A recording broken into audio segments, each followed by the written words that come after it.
Welcome to the I'll Think About It podcast. Nothing is off limits in this space because we are interested and curious about everything. Join us for a thoughtful journey into the heart of the deep issues of our day with a few laughs along the way. Let's do this.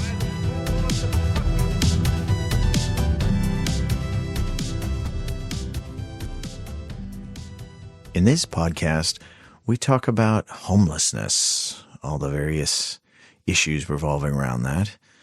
And I also talk about a definition or something. Yeah, there was a new word introduced to the Oxford Dictionary this year that we reveal.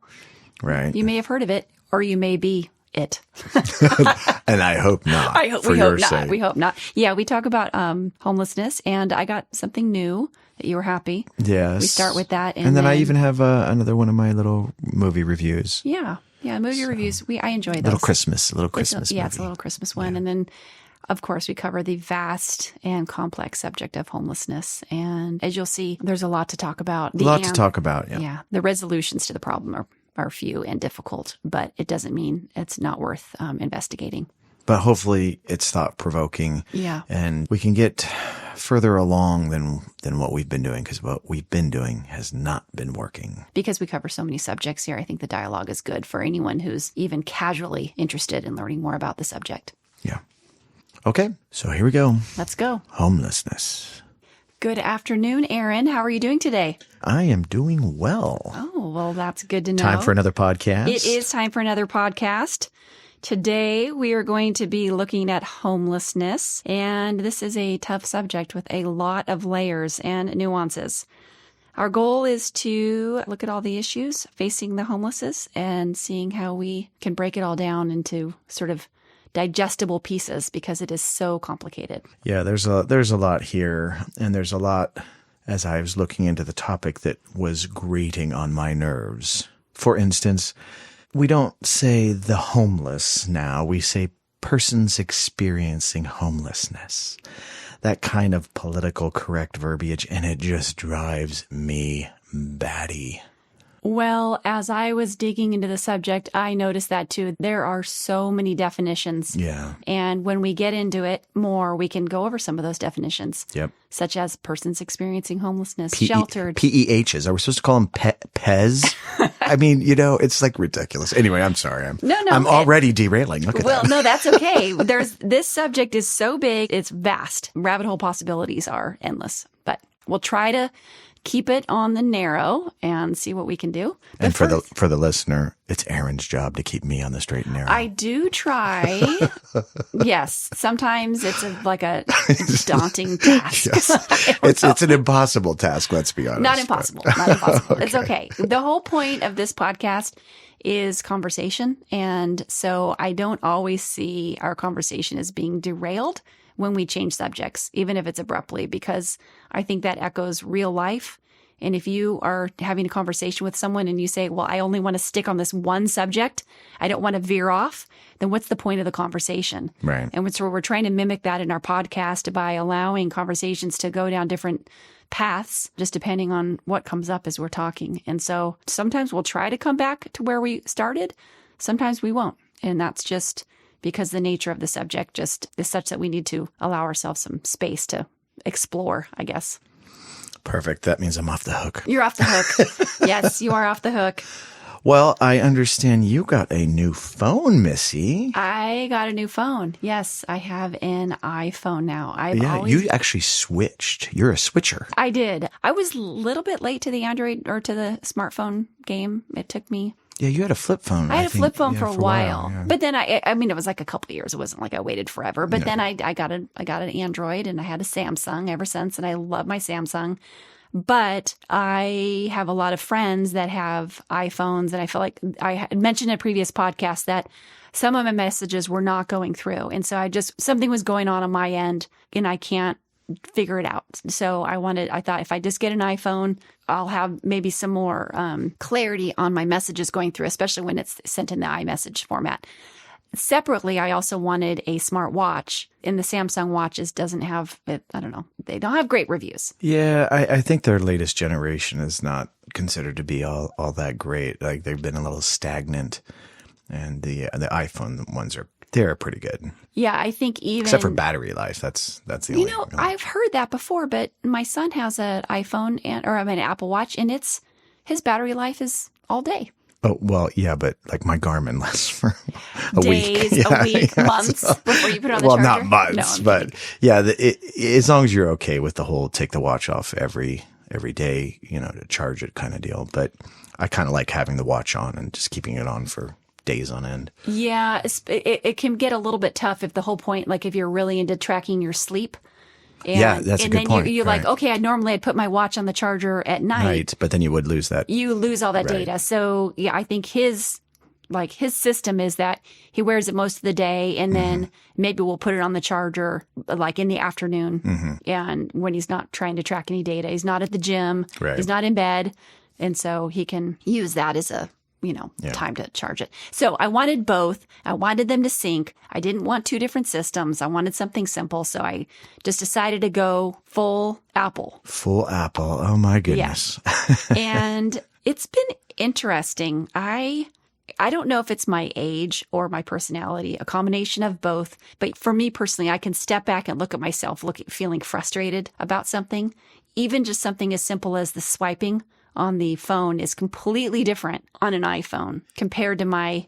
Well, Erin, you're not a person who enjoys change. So yeah little things do, I think. Most people, I don't think it's a big transition, but you are... Wait, are you saying that for most people, it's not a big deal to go between an Android and an iPhone? I disagree. I stand by my assertion. Yeah. Okay. Yeah, most people, because they're all very similar. You got the apps, you touch them, you click the little thingies. They're not. I literally am like 4 hours on my iPhone, and my finger's going one way, and it's like not doing anything. I'm like, dang it! I gotta go the other way. But it's some gestures are different. It's as simple as muscle memory in your hands, and so you're used to just moving things a certain way. Yeah. And that it producing a result, and then it doesn't, and you're like, oh my gosh. So it's going to be fine. I'm just I need to spend about 2 weeks retraining my brain, and then it will be like it never happened. But right now, I'm like finding myself annoyed, like, why is it like this? And it's new. And I think there's something to be said about doing new things, and being okay with it. I just saw something. So most people I'm sure know this, but if you're on an iPhone and you're getting texts, they can come in two colors. They can come in blue or green. And if you get a text in blue, that means it's from another iOS device. Yes. So you know who the Apple people are. If it comes in green, then that means it's almost always an Android device. And I have seen like people online say, teenagers, I'm glad you got a new phone because that way your texts won't come in the wrong color anymore. Erin, this is the funniest thing that you're telling me, and you're just realizing this. This is huge. Okay. In the teenage community. This is so lame to me that this is a big deal, right? It's like here we have like, it's like racism of texts or something. No, when both of my kids got phones, and by the way, both of my kids got phones fairly late. So by the time they got phones in high school, all their friends were already on phones. Right. So they were coming into a system that was already established, and they didn't want to be green. That was a known thing. They wanted to be blue. So this is, I don't know. I guess teenagers will be teenagers. I didn't even know what that meant because I don't even have an iPhone. Right. So I'm like, what? On my screen, it's all like, I don't even know what you're talking about. Yeah. No, that's a thing. Yeah. And what does that say about our society? Well, it's just one more way that people self-divide themselves. Well, yeah. But it's not just self-dividing, but it's a way of, I don't know, having prejudice against somebody. It's like, oh yeah, you're a green texter. Yeah. That's so as much in society, as much as we try to like stamp that out, right? It just always comes back in different forms. So I have a question though. Yeah. Apple knows this is going on. Oh, absolutely. It makes them look exclusive, right? Right. So they're, I'm sure, thrilled that they would never admit it, but they like the fact that only another Apple device will text in blue. It's an interesting statement on our current tech culture, if you ask me. And who would have ever thought? And like I said, I lived many, many years without even knowing this that I was sending text out into the world and that they were received in a different color by someone. Right. I had no idea this was happening, that people were possibly they were censoring me. I didn't know it. I mean, I can't imagine. But no, adults, I don't think adults would do it. This is a teen But thing, I will say. which I was not a teen having a phone, so. Yeah, right. I will say, though, I have had, shall we say, the older generation be confused by this when they would see some people would be texting them in green and some would be in blue. And so while they didn't necessarily know what it meant or were being prejudiced against the texters, was a source of confusion because they didn't understand why it was happening. Like, why are some people coming in a different color? Yeah, I want you to be blue too. Yeah. No, I'm not blue. I'm sorry. I'm over here in Android land. Anyway, I'm sure all the teenagers that are listening to their parents listening to this are just laughing at our stupidity right now. But yes. Or like, yes, this matters. How can you not see this matters? What's wrong with you, senior citizens? Okay. Well, any other interesting things about the phone transition thus far? No, just on the next podcast, maybe we'll check back and see. Yeah, and see how this is going. If I'm just managing it all, and I'm still happy. I got a watch too, as I said, but the watch isn't coming yet. So I'll get that. When are you going to get that? I'll get that in a couple days. Okay. So I'm hoping they'll have like a little bit dialed in on the phone, and then I'll get the watch. And I will say I couldn't do this without my son, who's setting everything up for me. Her son is a super smart tech guy, so yeah, he also just has. And he has it already. He's the only one in our family because my husband and I both have Androids. Right. So, and then when he got his first phone, when he was a freshman, he was like, there's no way I'm getting an Android. Right, and of course. It was all had to do with that. Yeah. Green versus blue battle. And that was the reason why, actually? Oh, 1,000%. Oh, I didn't know that. Yeah. No, specifically. I wouldn't have picked your son to be one who would care. And even he did. All teenagers care about this. Oh, my God. This is a really big deal. Weird. Apple has done something where they've created some type of mystique with those messages. And teenagers really want to make sure that they're in that blue category. They do not want to be outside of that. That's so crazy. It's fascinating. It is fascinating. Oh, wow. Oh, first world problems. Yeah, I know, right? exactly. I know. It feels a little silly to discuss. However, this is our everyday life and stuff we're doing. And so, it's funny. It matters in that way. I've been into tech most of my life. And I am at a stage where I couldn't care less about the dang smartphones. I don't care. They don't do anything new to me. There's no reason. When they first came out, like every new version had something cool that it did that they have but now they just seem the same to me. You are the most flexible person I know when it comes to new tech, because you will switch. Oh, I've got a Google Pixel now. Oh, I've got an Android. Oh, I've got an iPhone. Like it's like whatever's on your mind, that's the one you're going to get. Right. You don't really have like a allegiance to one or just kind of whatever's there in front of you, whatever's interesting, which most people aren't like that. That may be fair. You think that people are more flexible than they aren't. I don't agree with that. Well, I know. I think you're not. I think you represent more of a minority. You might be right on that. Yeah. I mean, certainly I know other flexible people, but maybe you're right. Maybe I'm in the minority, not the majority. Maybe more tech people are. Well, flexible. I would think so because we're very comfortable in what the things are doing. Yeah. And we know if it's slightly different, that's probably like this. And so we don't, unlike you where you're swiping and it's not doing what and you have that angsty frustration. I'm annoyed. I'm annoyed. Like, why isn't this doing it? And so, this is all about tech here. Yeah. It's a tech show. Yes, all things tech. That's our other podcast. We'll be starting next in 2023. No, trust me, I am not doing a tech podcast. Okay. No, I won't drag you into that. So, Erin, did you see a Christmas movie? I thought you said you saw I did. I saw another Christmas movie, another black and white one. Okay. And this one was broadcast on TV back in the day, actually. It wasn't in the theater. And it's only about an hour long, but it's so good. It's from a collection of stories that Truman Capote wrote. Truman Capote is most famous for his novel In Cold Blood, which came out, I don't know when that came out. I think that was in the 60s too. And that was about just a grisly murder that occurred, but he interviews the perpetrator who did it and writes about it. And it was one of the classic true crime kind of books. But he's just an exceptionally good writer, and he wrote lots of short stories. Well, this Christmas memory is about him when he was young. And he had this very odd upbringing. He lived with a woman who was, I don't know what the politically correct way of saying it is, but you might say is more like a simpleton kind of person. Who was functioning as his mother? Who was, basically his like guardian. Okay. There were other people in the house, 2 other older women who I guess were widows probably, or at least one of them was probably a widow. And they all lived together, but he, as a young boy, was basically being raised by this woman. And it's just a story about him remembering this precious time with this just marvelous woman who's kind of taking care of him, and how they have these Christmas memories together. And I'm going to tell you right now, I don't care who you are, you will shed a tear at the end of this, because it's just so emotional, and I don't even know how to describe it, but you can get it online if you can like buy it on Amazon, like a DVD of it.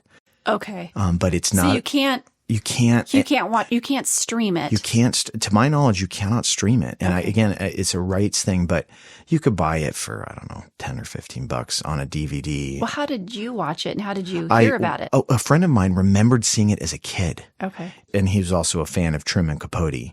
So he put those two together. He's like, well, he was just telling me how great it was.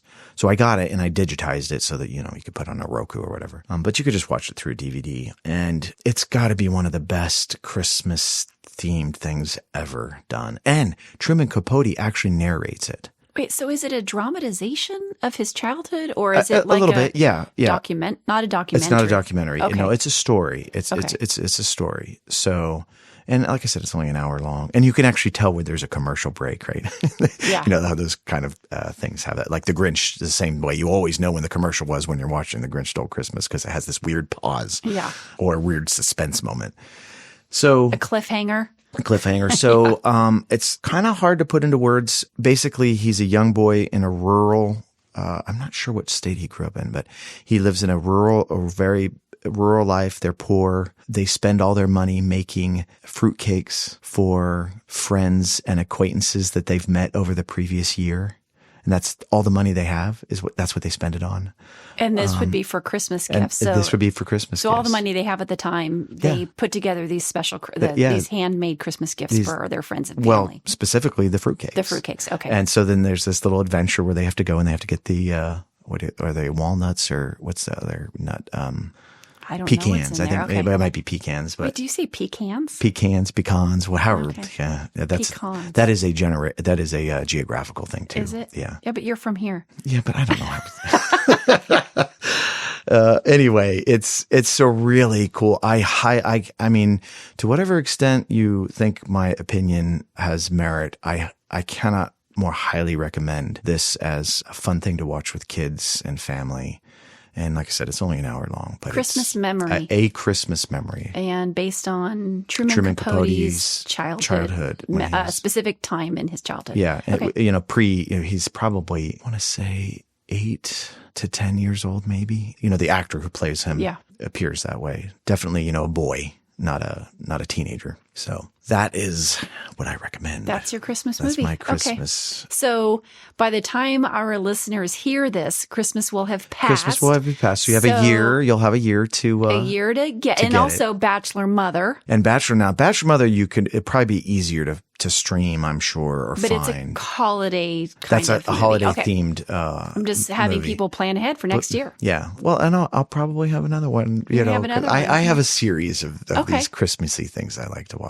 Well, next year, 2023, when people listen to this, will be 2023. Maybe we'll have an episode toward the end of the year where we will wrap up. Oh, that's a good idea. It would be fun. It'll be our sort of heartwarming episode just to get us ready for the season. Right. Yeah, because we'll be on schedule and we'll be recording prior and releasing prior to the holiday. Right. So, well, are you ready to dive into the big subject today of homelessness? I don't know. It's like I feel like I have to get worked up to. There's a lot to be worked up on. Yeah. I want to start with a memory. This is a memory I have of being in Portland. Gosh, it must have been 4 years ago, maybe about 4 years ago. And homelessness has always occurred in Orange County, the county that we live in. California is home to, I mean, they say about 1/3 of the population of the United States homeless are in California. Yeah. We have by far the most. Yeah. And of any state. Also, they estimate about 582,000 homeless in the United States. And 161,000 of those are in California. So about 30% of the homeless are in California. What is the actual definition of homeless? Is there one? Yes. Well, homeless is someone without a home, but then you get into more, you have sheltered and unsheltered homeless. So then that's where you break down the definition of what homeless is. So homeless would be a person who doesn't have a place to go to sleep that they're either renting or that they own. Yes, exactly. Okay. Yeah. So if you're going to a shelter, that's technically you're still homeless. You're still homeless. Right. But you're sheltered homeless, right? Okay. So we make that distinction. Okay. Well, we do because it's actually very interesting how many are sheltered in different areas of the United States. Like in California, our number of unsheltered homeless is like 70%. Oh, so the vast majority are unsheltered. Are unsheltered, whereas you go to New York, it's about 5%. So we're the highest, and then we have Oregon is right. Is that a weather-related thing? Not necessarily, because you have Oregon. I mean, they don't have great weather, and Oregon's right behind us. Sorry, Oregonians. Oh, yeah, sorry. Yeah, I know. Compared to Southern California, right, everything seems not as good in the weather department. Yeah, and so you've got Oregon it's like in the 60s, Washington, and then Hawaii also, though that's warm, and that's about just under 60% of the homeless. So it's clearly not a weather thing. Not really when you add in some of the states that aren't considered warm weather. And also, Northern California is not warm. So yeah, good point. Yeah, obviously. I mean, you know, when we think of California being the Sunshine State, I mean, we're talking Southern California and coastal, temperate. We've got our deserts that are hot. So and the desert gets cold at night. And the desert gets very cold at night. You have extreme temperature swings. So people might come to California because they are lured here because of the weather. So maybe there are more homeless here for that, if you want to talk about the weather and homeless. But that's not really what's going on. But I'm going to go back to my story. I was up in Portland about 4 years ago, and I was up there for a conference, and I was with a friend, and it was cold. It was March. It was not snowy, but it was really chilly. Gosh, we were in beanies and scarves. I'm going to say it was in the 40s. And I had to step over a person to get into Starbucks. It was like a cocooned in a sleeping bag. And you couldn't even actually see, you just knew a body was in there. I mean, you had to step over them because they were in front of the doorway? They were blocking the doorway. I don't understand why the Starbucks would have allowed him to. Well, we'll get into that. Oh, okay. But it was terrible because there's so many emotions. Like I'm stepping over a live person. It is freezing out. This is completely inhumane. This person is living in a horrific manner. Right. But then simultaneously feeling angry. Why is Starbucks allowing people to be sleeping at their doorsteps? Right. And in Portland, that was everywhere. And that was 4 years ago? That was about 4 years ago. Even driving into Portland from the airport, I had taken an Uber, and all along the freeway, because there's like embankments along the freeway. Mm-hmm. It was solid tents. So people are living solid tents. Oh yeah, that's what it's like on. It's like that in LA. Yeah, you see that in LA now. Yeah, all along the edges of that. It's because it's like land that nobody can use for anything, but it's space where they could set up their little tents and their little campfires and. Yeah. By the way, not to derail you, I just want to point out Portland. I was there in the 90s, early 90s, and it was, without question, one of the most beautiful, clean cities I had ever seen anywhere in the country, in the world. And I was astonished at how nice it was. And now, I talk about a transformation of a city. It's very sad, and I just feel terrible for people who purchased property or made that their home. Their homes, their businesses. It's gone from like one extreme to another in this regard. It's absolutely shocking. And like I said, you're simultaneously angry that it's come to this. And then you're also, this is tragic. Yeah. For there's humans. It's a human, yeah, right. It's a human problem. There's people living, no one should be living that way. Mm-hmm. And so it leads you into all these conflicting feelings of wow, we need to do something now. Mm-hmm. And then everyone comes in and they're like, this is what we should do. Right. And then all those opinions are different. So it becomes very confusing on what the fix for homelessness is. And I mean, I have my personal feelings, but it's hard to. Well, to be fair, I don't think it's clear what the actual cure is. True. As a matter of fact, I'm not sure that there is. And you see a lot of this stuff online, or policy people. They say things like, "We need to permanently solve the homelessness." The fact of the matter is, in a free country, you're not going to, because some people are going to choose that life. It could be a small portion of the people that are doing it now. Maybe a majority of them are doing it because they have no choice. But some people actually do make that choice. And how do we know this? We know this because some shelters have rules, and they simply don't want to abide by the rules. So they would rather live out on the streets than abide by rules because maybe they're drug users and they're not allowed to use drugs, whatever.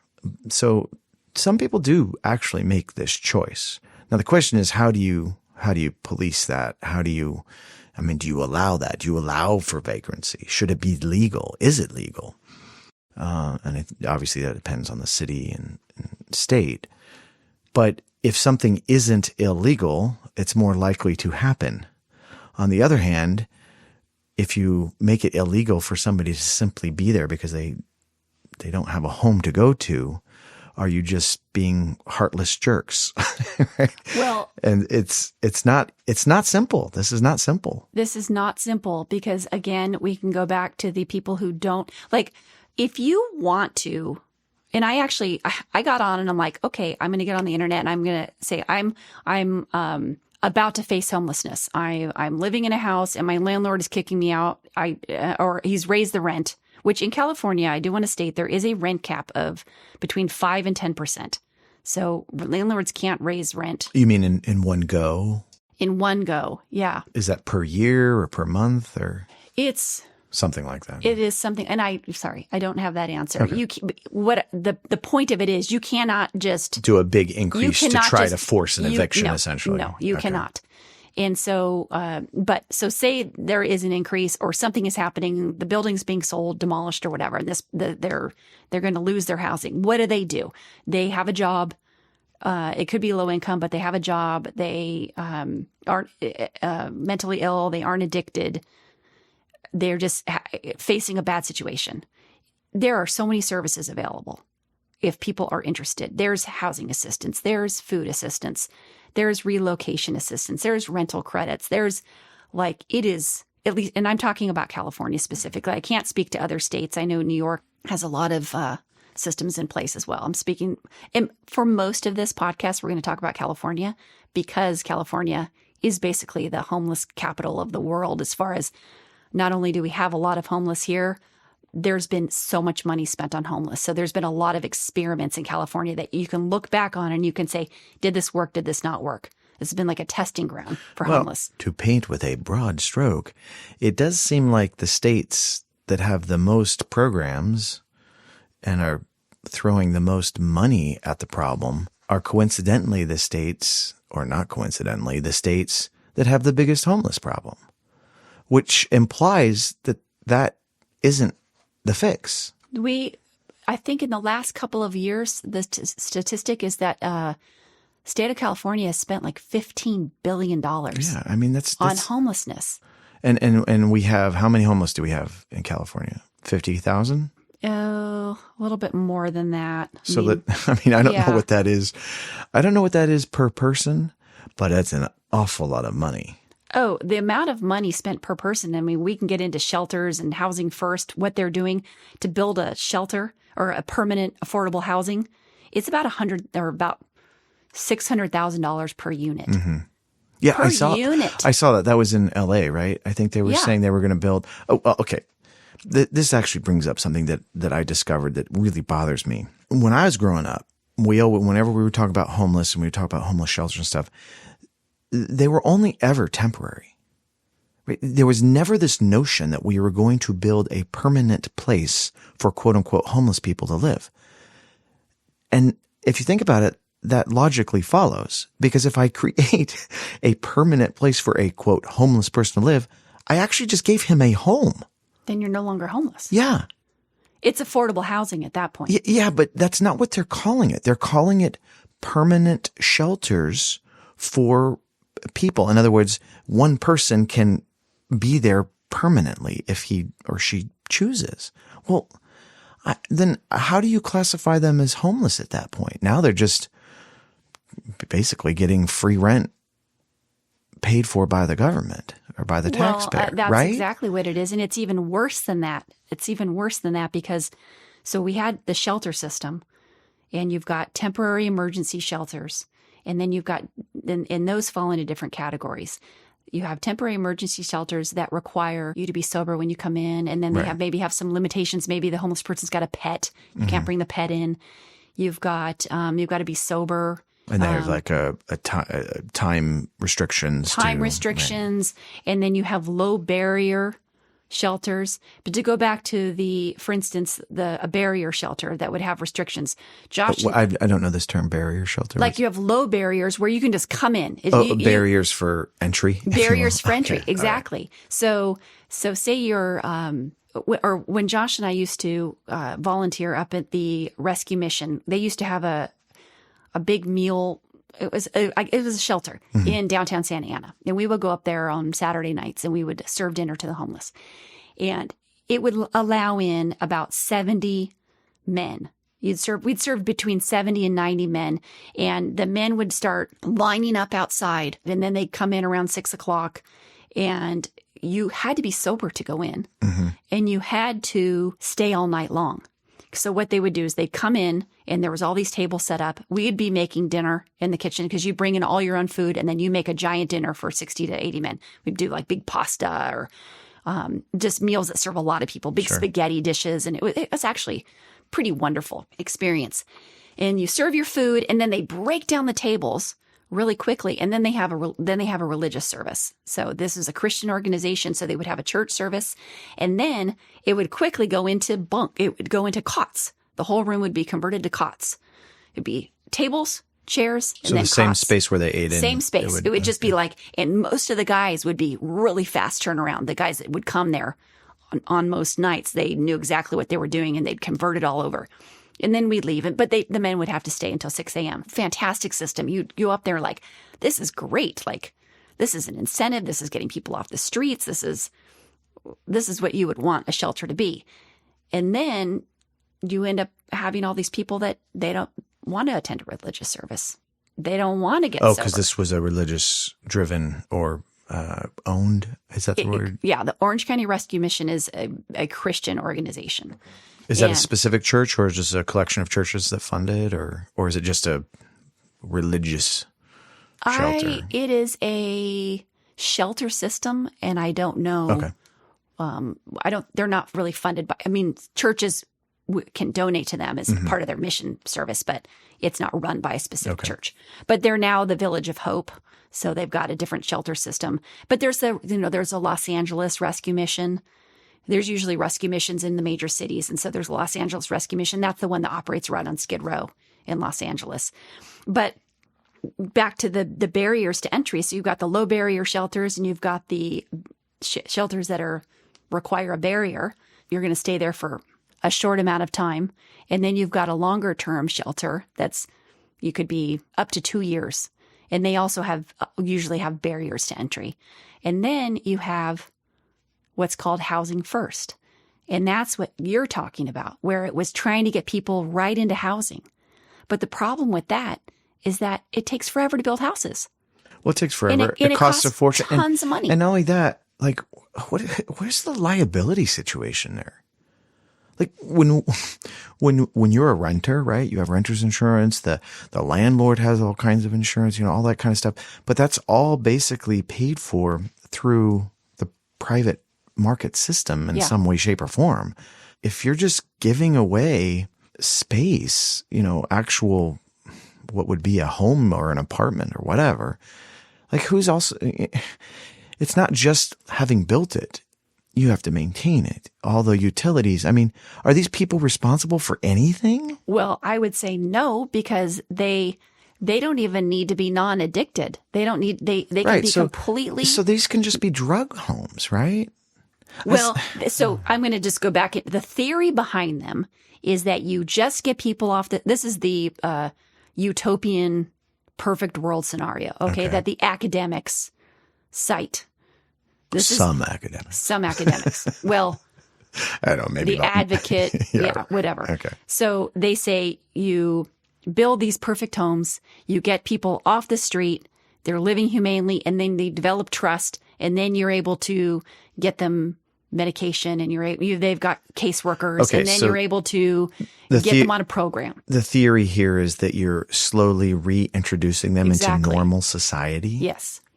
Except that studies have shown the housing first doesn't necessarily, the end result over time does not produce a higher quality of a life, does not reduce addiction, does not it doesn't even fall. If you think about it, if you end up being homeless, I think a lot of these people end up being homeless because it's mental illness, it's drug use or whatever.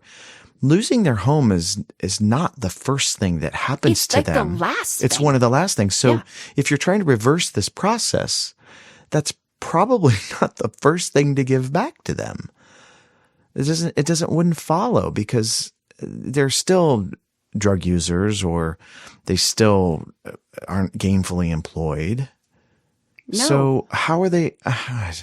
So about 75% of the chronically homeless, and those are people that they're just homeless most of their lives. Mm-hmm. About 75% are severely mentally ill. Right. Or they've had psychosis induced by heavy methamphetamine use. Oh, they're bipolar. Their brains are already destroyed from and years you don't of know drug use. if it's the chicken or the egg. Where they, with methamphetamine, then they use the drug and then they lose their mind. Right. Or they were bipolar and they were self-medicating. Exactly. But whatever the end result is about 75% are chronically homeless people have lost their mind. Now, okay, I don't know if you noticed this, but when I was, doing my little bit of research, and by the way, Erin is way better at a researcher than I am, just so we're all clear on that. We all have our strengths, we all right? have our strengths. But one of the things I noticed was that they seemed to be saying that the number of people who were homeless, who were mentally ill, was relatively small. And I don't know, in my own life experience, that just doesn't feel right. There are studies that show it will. I will tell you that getting into the numbers is and I'm going to link all of the data that we have in our show notes. So you can our listeners can go back and read all of this for themselves. It is very difficult to get finite numbers on these.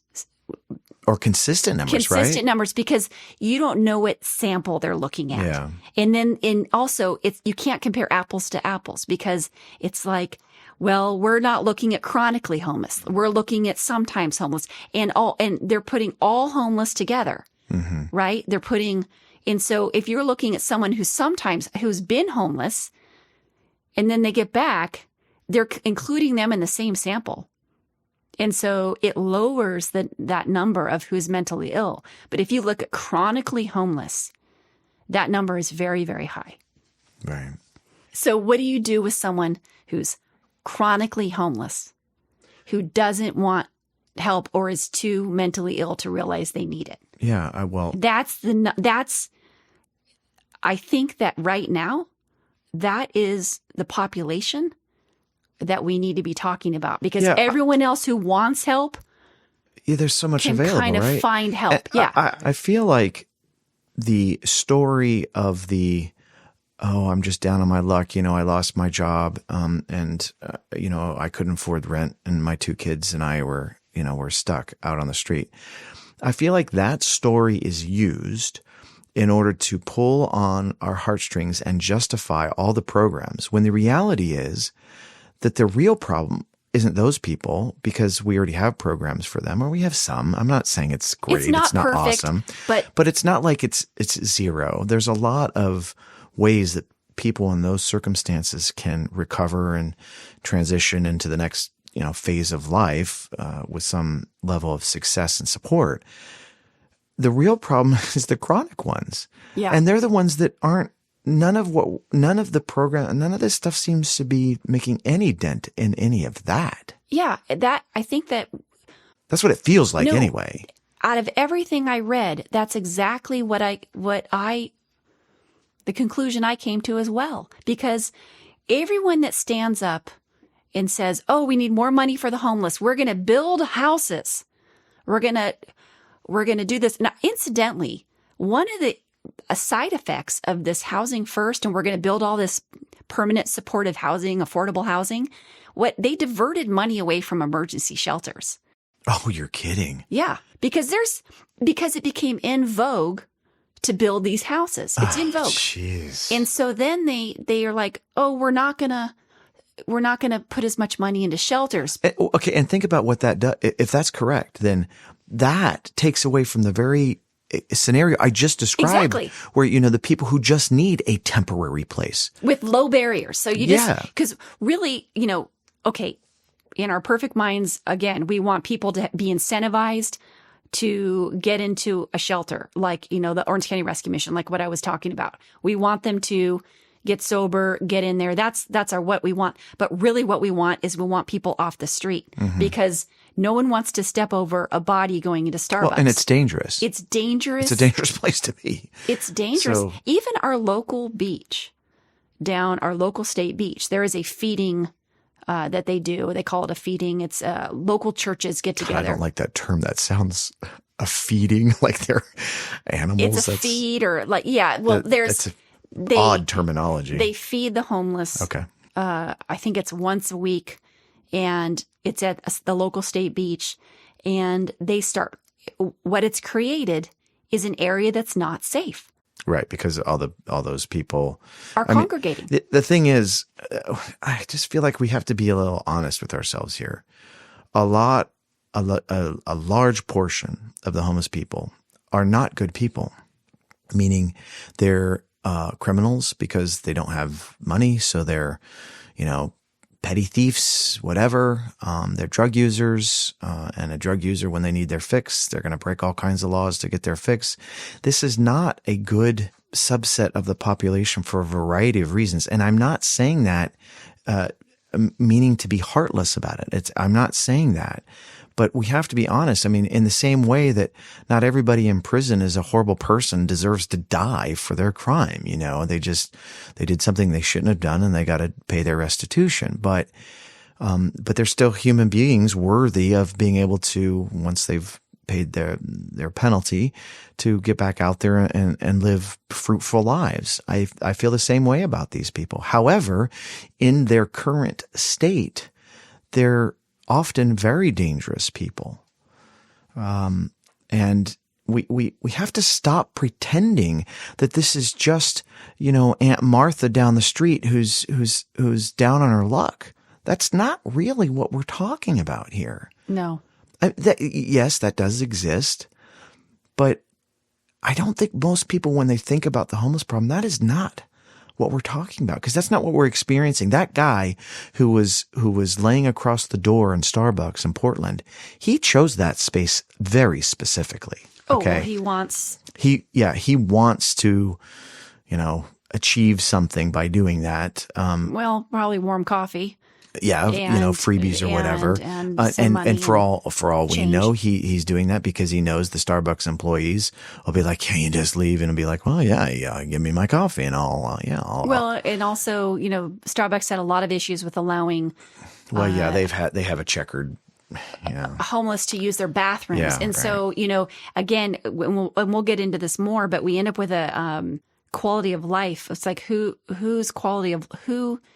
is allowed to demand a right to the quality of life? Because the homeless are going to use the bathroom and they're going to wash up in the bathroom. There's water everywhere, and then there's disease, there's drug paraphernalia, and then all of a sudden, your 8-year-old, boy and his brother are going in there.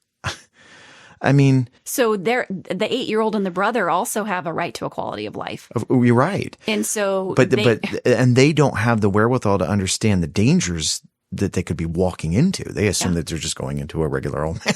Well, this was last a couple of years ago. I follow a local group, a crying group for local San Clemente, and she talked about a story. She was in our local Michael's, and she walked in, and there was a homeless person who was also a drug addict, sort of walking out when they walked in, and I mean, this is graphic, but the bathroom is dirty, but person had been using probably some kind of injectable drug, and there was blood on the sink, Right. and it was like you're recoiling from that because you don't want to get next to it. It's horrible looking, but then you're also thinking about that this person is reduced to this, and but it's also affecting my life, and I don't want to get next to it.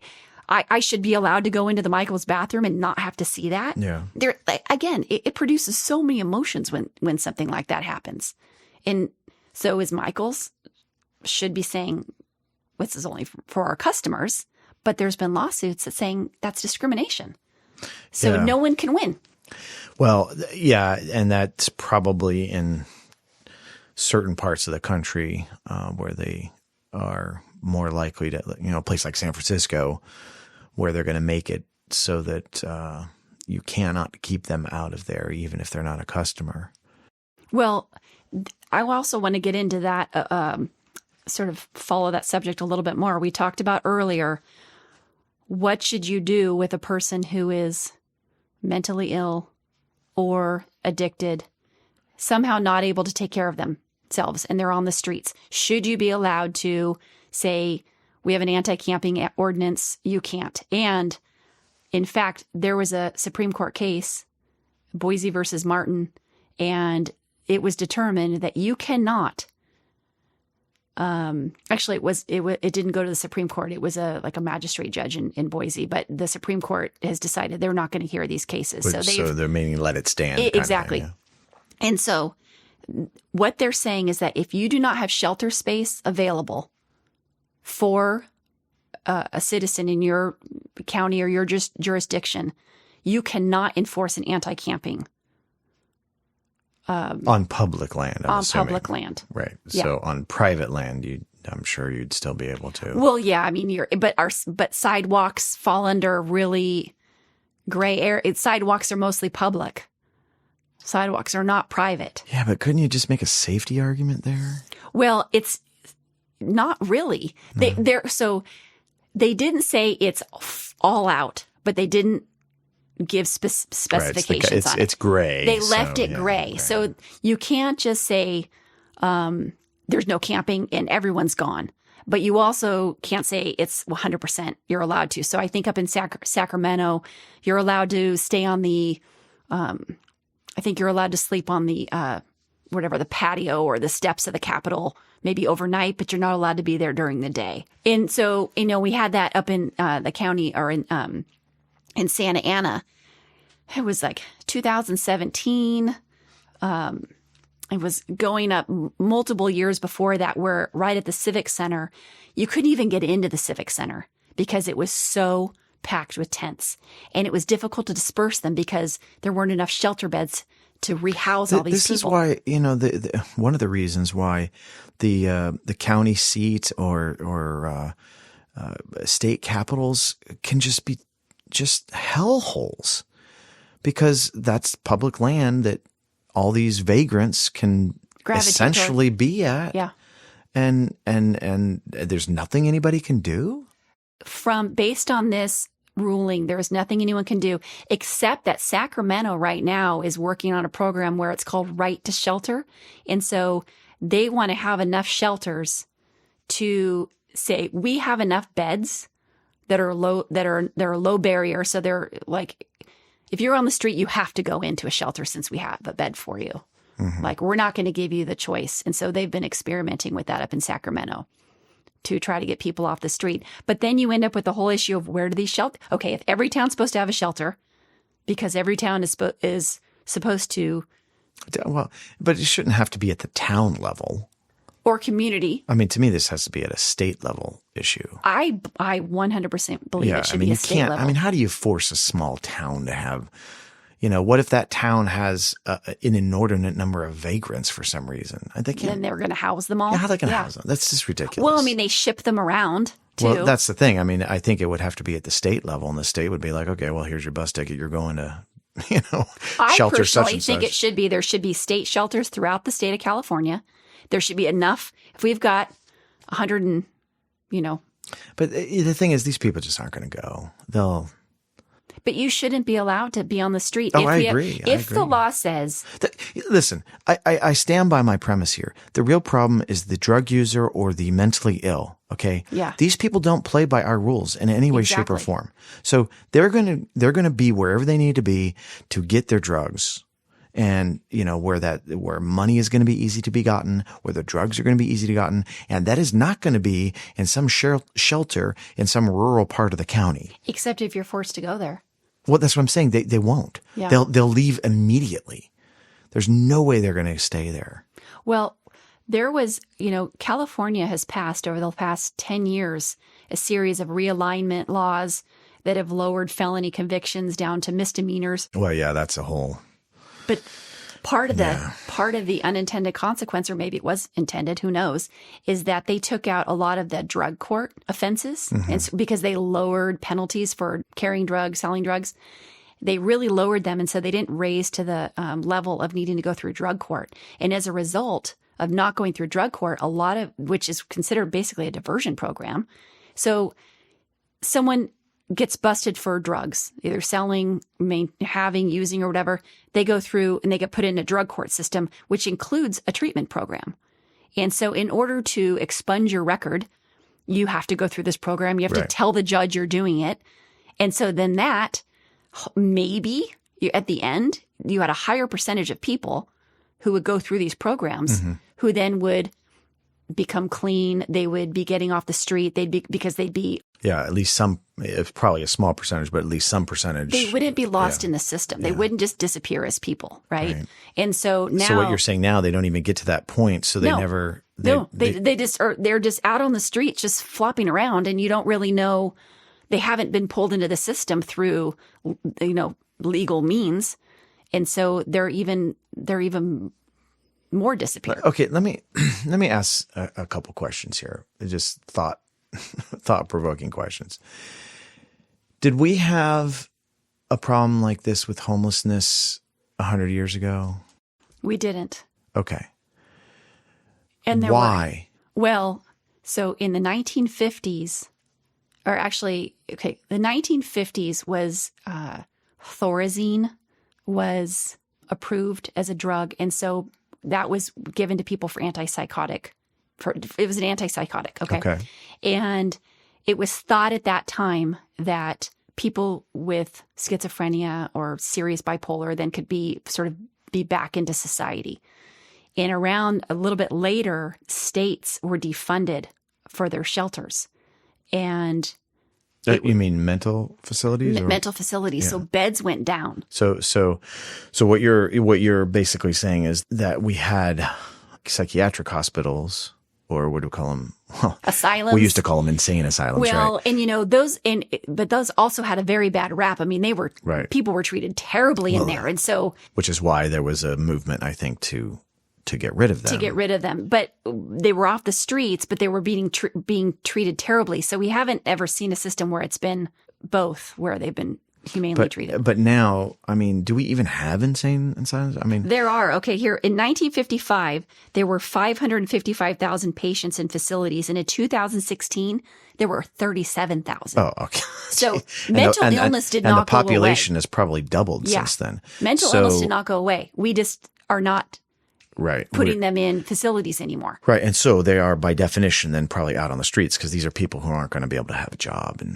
they cannot take care of themselves. They can't take care of themselves. So that would make sense then. That's why my experience dealing with homeless is dealing with that kind of person who is clearly mentally there's a mental problem there of some kind, and or drugs. Probably both in most cases. I'm going to speculate. Well, it's like what we just said. You can't Drugs could have caused the mental illness, or they could have been medicating because they were mentally ill. But so whereas we used to have a system where we could put them in facilities, flawed as it was, now we don't have that. So now they're just out on the street. Okay. So if that's true, and I think that's a reasonable, argument to be made, then are the people better off living on the streets? I don't think so. I don't. I mean, that's the question, right? Yeah. Because if they're not, then maybe the right answer wasn't to shut down all the hospitals. It was to see how we could make these kind of facilities actually operate in a humane way. Are we saying that there was no way to do that? Medicaid pulled the funding. Oh, no, I get there's financial reasons. I'm just saying as a society, are we arguing as a society that you cannot have mental health facilities for at least this large portion of the homeless population that suffer from mental illness? I think it comes down to, people who argue against it, it comes down to a liberty issue because they say, no, we shouldn't. But aren't we having the liberty issue as it just was what you were saying, right? Yeah. We're gonna create shelters, thereby, since we have a place for you to be, we're gonna forcibly take you to the shelter. I mean, how is that any different? Except that they're not actually getting any treatment at the shelter. They're just getting a place where they have to sleep for the night. Sometimes they will have access to a path towards mental but it's services. It's not that you're right. But it's not. They might have an intake. They might be assigned a caseworker, but are they going to follow through on that? Yeah. It's not treatment as such. It's not treatment. There are laws in California, and there is something called Laura's Law, and that is assisted outpatient service where you can sort of force someone to be on a system of treatment. Okay. And then, of course, we've all heard of a 5150, and that is where you can put a hold on someone for 72 hours. And, that is... But that's usually, they have to be a danger to themselves or to others, right? Yeah. I mean... Crazy encompasses a lot of diagnoses, obviously. Yeah, right. So mainly we're looking at schizophrenia. Something's wrong. Bipolar. Yeah, okay? something is seriously wrong. Or psychosis from methadone. We can tell. It's so there's something so seriously wrong that just an onlooker can see there's a problem.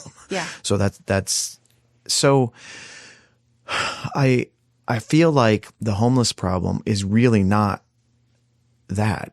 It's not about not having a home. It's like, okay, these people, they're homeless for a reason. And just providing them a place to sleep, even on a temporary basis, and certainly not on a permanent basis, is going to solve this problem. How does that solve a problem? If you're homeless because you're a drug addict, and now I've given you a free place to do your drugs, how did I fix anything? And by the way, you have not raised anyone's quality of life. No, in fact, maybe I've made it worse because what about, he's in an apartment building. What about his neighbors? Exactly. And what if they are actually trying to get themselves, out of these horrible circumstances? I mean, it's just. Well, I mean, that comes into, so say you go through a treatment program in your, say you get in, let's just take one example of this. You commit a crime. You go through, and it's a drug-related offense, and so you go through drug court, and then you get put into a treatment plan, and you get put into a sober house. And, we lived next door to a sober house for years, so I have a lot. Oh, I remember that. Yeah. That's right. And so let's talk about quality of life. Yeah. We had to live next door to that sober house, and, I mean, it was terrible. It was, and we didn't even live next to what, quote-unquote, a bad one. Yeah. We lived next door to a good one. But we had to listen to, just the cigarette smoke alone. That was terrible. And how many guys were there? It was a bunch of people, right? 7 or 8 guys rotating.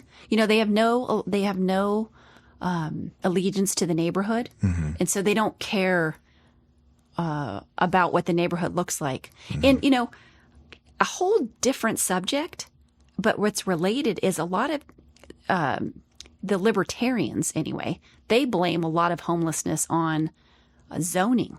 And they believe the zoning ordinances have caused the housing crisis. Basically, we planned ourselves into today's housing shortage by valuing space, large spaces, green belts, single-family home housing. And as a result, that's left a lot of the low-cost housing, affordable housing within the city centers to be a lot less than it was. I don't necessarily agree with that. I think that single family housing is parts of California are the best parts of California. However, it's obviously spreads out housing. So you have a lot fewer people in a given space than you would with multifamily housing. And neighborhoods are special, right? I mean, I've heard this argument about how when people left the cities and went into the suburbs that they got rid of low-income housing. But I don't know. I mean, a lot of these places that people were, how did the people afford to do it in the first place? I mean, how did the transition occur unless there was an in-kind transaction that was happening there?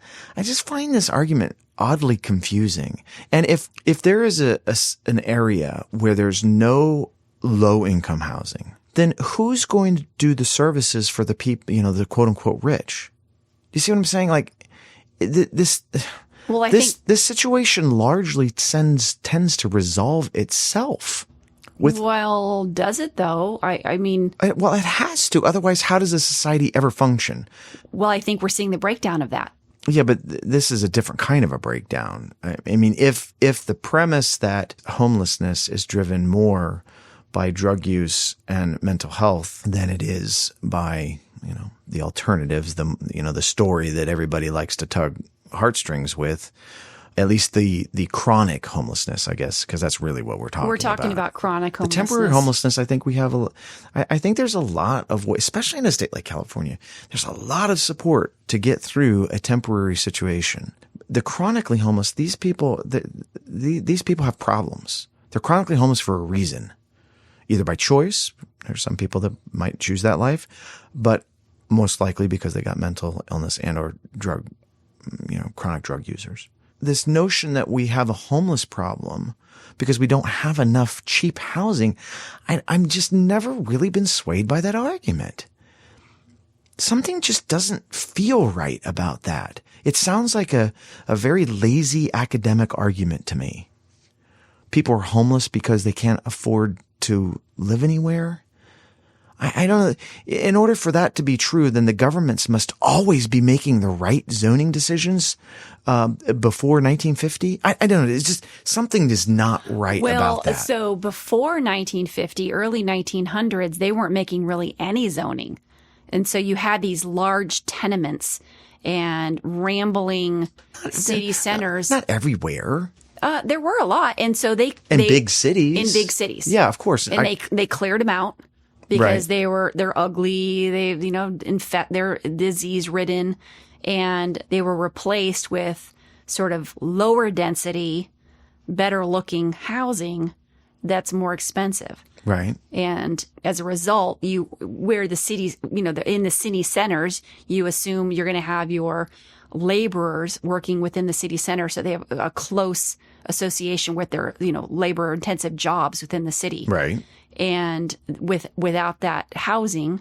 Yeah, but again, but there's many issues here. We can talk about the biggest issue, okay, which is the area, which is the chronically homeless.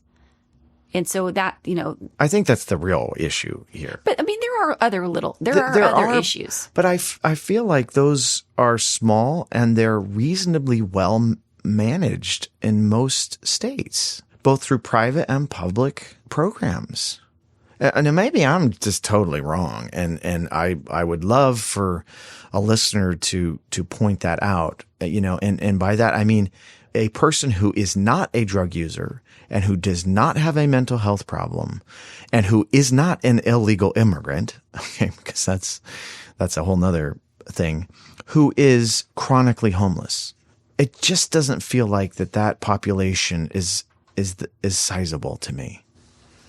Yeah, it's not. We're talking, such a high 70% or 75% of chronically homeless are drug addicted or mentally ill. Yeah. I mean, we can see that in that number right there. Also, I wanted to actually specifically talk about, before we go any further, how they count these people. Because that is something, how do we get to 161,000 homeless? It's called a point-in-time count. And so it's developed by Housing and Urban Development, or is it HUD? Yeah. And they have people who operate continuums of care. And those would be local shelters, whoever is providing care to the homeless within any given jurisdiction. And they're doing head counts. They're going out, and it's usually the last 10 days of January every year, and they go out and they do counts. Okay. So that's how we get all these statistics. All right. So that's important for us to know. Because and they're obviously estimates because by their nature, homeless people aren't going to be easy to count. They're not going to be easy to count, but HUD actually has a very specific resource for how you're going to go out and count these people and to be, I mean, you do take samples when samples need to be, we need to do estimates. However, they're like, you can't double count people. Like, we really need to know what these numbers are. So they do strive for accuracy. So I just want our listeners to know that these numbers aren't pulled out of thin air, that all across the United States, that during the last week of January, they didn't do it in January 2021. They had to because of COVID, and they waited. But generally every year they go out and they count how many people we've got living. And then I think that they can look in those numbers and decide who's chronic and who's not, who's drug addicted, who's not. And now, I do want to at least touch on, there are people who have an argument that the homeless problem is, at least to some extent, intentionally created. That is to say that it is useful for politicians and or certain businesses or types of businesses to have a homeless population, because that allows certain laws to be passed that might be beneficial, government contracts to be assigned. There's a money stream here. And as we know in California, would you say $15 billion? Yep. So obviously there's a lot of money in homelessness. Now, I agree that most of that's probably not going to the homeless people, but needless to say, a lot of money is being spent here. If you can convince the taxpayers that $15 billion is a worthy cause, there's an awful lot of people who are in the business of homelessness who are making a lot of money. It actually has a name. Oh, what is it? It's called the Homeless Industrial Complex. Okay. All right. So good. I'm glad I'm not just. No, you're absolutely right. So, okay. So the people that argue that this is an intentionally created problem, at least in part, or intentionally perpetuated problem, is there a retort to that? Or are they essentially correct? Well, we could look at what would be the end result for all the people who are advocates of solving the problem. Well, I think they would all lose their jobs. Well, when you say advocate, you're not just saying an advocate, but a person who's in the business. They're operating within the homeless industrial complex. And I'd be willing to bet, especially in a state like California, that a majority of the money is actually coming from taxpayers and not from, say, churches and stuff. So you have this massive amount of money being injected into the quote unquote problem. Well, we have $15 billion. Yeah, we know that in California, and dollars. My number says $15 billion here. Since 2020, California has committed $15 billion towards homelessness. Right. That's committed. I don't know how many years that's going to be spent over. Right, but I mean, it doesn't really matter. The point is, it's an enormous amount of money. And obviously there's an industry going to be built up around this. And especially when we talk things like permanent shelters or permanent sheltering of chronically homeless. Well, okay, now you have a developer involved, and now you have the people managing there's a whole social services. Yeah. You're creating a massive bureaucratic leviathan. Yeah. And so I think I know there's people on various ends of the political spectrum, some who believe that this is totally intentional, and others who say, oh no, that they would never do that. But again, if you're one of those people who think that the government is only ever altruistic and, we're only trying to help the homeless, and there isn't a bunch of corrupt, evil, money grubbing jerks who are actually profiting from this, I think you're extremely naive. Well, the theme of our podcast is usually that the government that's operating anything, it's not even possible for it to be altruistic, really, just by its very nature. Yeah, not in whole, for sure. No. And Altruism essentially cannot happen from a government, but can happen by individuals in the government. And to the extent that you have honorable people running government, you can have an altruistic situation. But as soon as those honorable people have been replaced with people of less honor, or whatever you want to call it, that will evaporate immediately. And I think people get confused by that. They say, well, the government has good people in it. Therefore, everything the government does must be good because those are good people. No, that's not the way it works.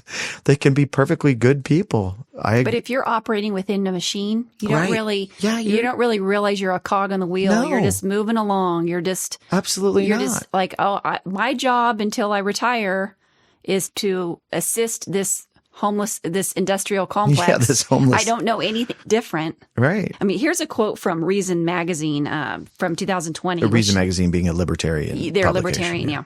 Based on its poor track record, one wonders if government even wants to solve the poverty program. Seattle, for instance, spends roughly $100,000 per homeless resident of the city on homeless relief programs.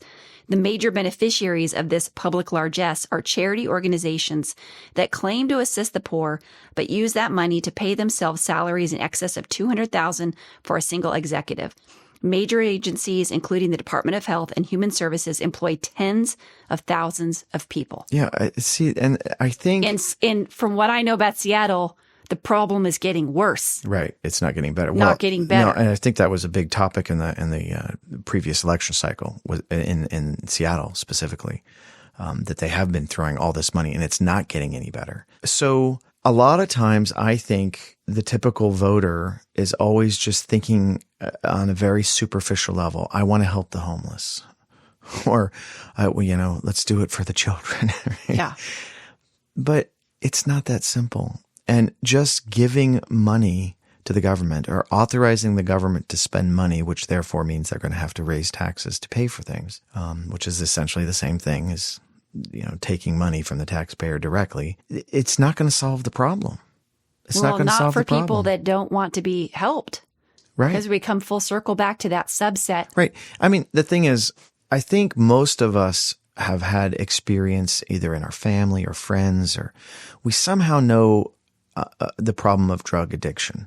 I think most Americans have had some experience dealing with that, or perhaps even in yourself, but minimally with a friend, an acquaintance, or a family member. And you'll know when you deal with that the drug user is by and large not motivated to quit.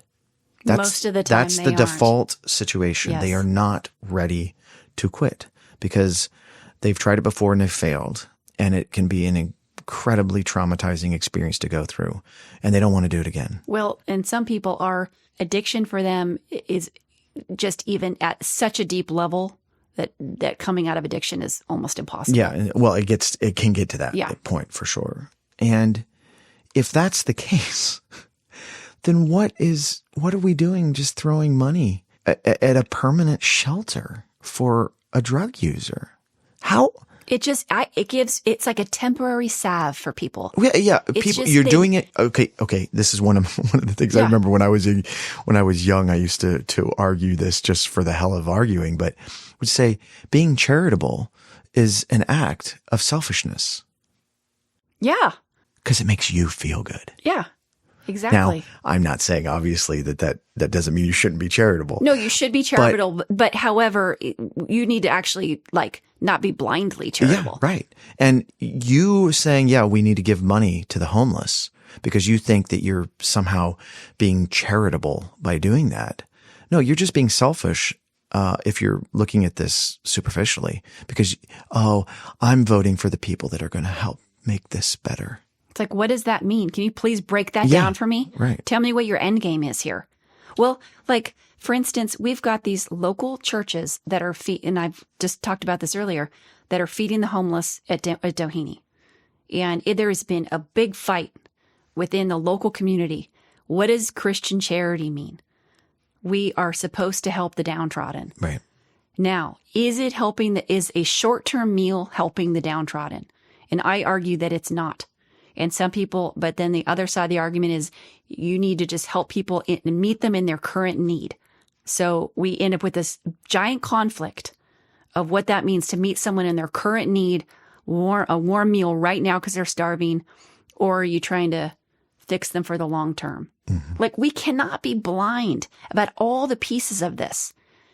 If you're going to be having a feeding local homeless and then there's trash left behind, there's rats that come in, it's trash. And then if you have to pay for city services to come and collect all that trash, then that's money out of taxpayers' pockets who maybe don't want to participate. So they're participating in a feeding program that they have chosen not to participate in. You can't just whistle past the graveyard here. It's such a big subject. And to just say, oh, we're just going to be charitable, meet them in their need right now. It's like the entire society has needs. Well, they just look different. Well, you have to ask yourself, what is the actual need? Well, they would say, oh, this person is hungry and we need to feed them right now. Are they starving? No. Then what is the need? What is the actual need? What does starving look like? Can we go to Well, that's what I'm saying is true starvation? Yeah, these people aren't actually starving, okay? No. So they're just hungry, which I can appreciate. Obviously, nobody wants to be hungry, but they're not starving. They're not starving, no. Okay. So what is their actual need? Their actual need is not the meal to make their hunger go away, or the $20 given by the government so they can go get high again. They also want that. Their actual need is to get to the root of why they're in this position in their life to begin with. Yeah, exactly. That's their need. We're all just pretending, we want to feel good because, oh yeah, I gave the homeless guy, food for the night, or I gave him a place to sleep tonight on my dime. That makes me feel good. But did you actually change this person's life? Probably not, because you're not really dealing with the problem here. It's a Band-Aid. It's a Band-Aid. I believe there's a lot of people that would disagree with us. I have always felt that it was a Band-Aid personally. I can appreciate that. But there are people who are nurturing people though, and that's naturally what they're going to gravitate towards and be out and beating people right then. So I don't want to take that away from that. There is good that comes by being kind to people. I agree with that, but it's usually on a very person-to-person individual level. It's not on a governmental level. No, it's not on a bureaucratic level, because that's all meaningless. Yeah. That cardboard box with the free meal is meaningless to that homeless person, other than the long term. Yes. Well, even in the short, so beyond a couple days. It's going to last 30 minutes because they're just not hungry now. That's all that you did. It meant nothing. That's all the government did, I should say. Now, if a person came and sat with a homeless person and you actually interacted with them and you made person-to-person contact, I think that can make an impact Which sometimes. is what they did on the mission trip to Hawaii. Right. Yeah, it was a lot more. It was very impactful. It's a whole different attitude, right? And usually the kind of things are going to do that. They're usually religious organizations that are doing that. And I'm sorry, but I do submit to the fact, or subscribe to the notion, that a lot of these people are spiritually in need. Oh, that right? goes without saying. Yes, absolutely. Well, no, it's important to point that out, because in our overly secularized worldview now, that's not even considered by most people. Yeah. I kind of think we're at a point now where a majority of Americans are essentially not religious. Oh, that's been determined. Yes, it's been okay. So, yeah. Or they call themselves religious, and then they ask them questions. They're like, yeah, but you don't. That's not religious. That's not what we think. I'm religious, but I go to church on Christmas. Yeah, right. Yeah. So a lot of people don't understand that the drug user became a drug user because he was spiritually empty. That's a thing. That's real. Yeah.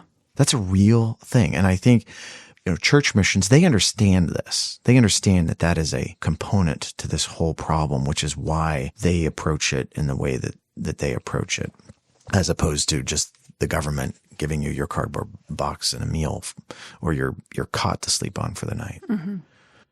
Well, and that's where we've come full circle back to where these the religious oriented missions, for example, like the rescue mission, Orange County Rescue Mission, where they've got, it is a church based program. Right.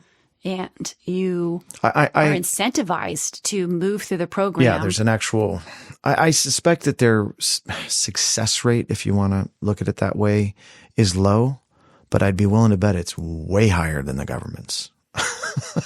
Oh, yeah. Right.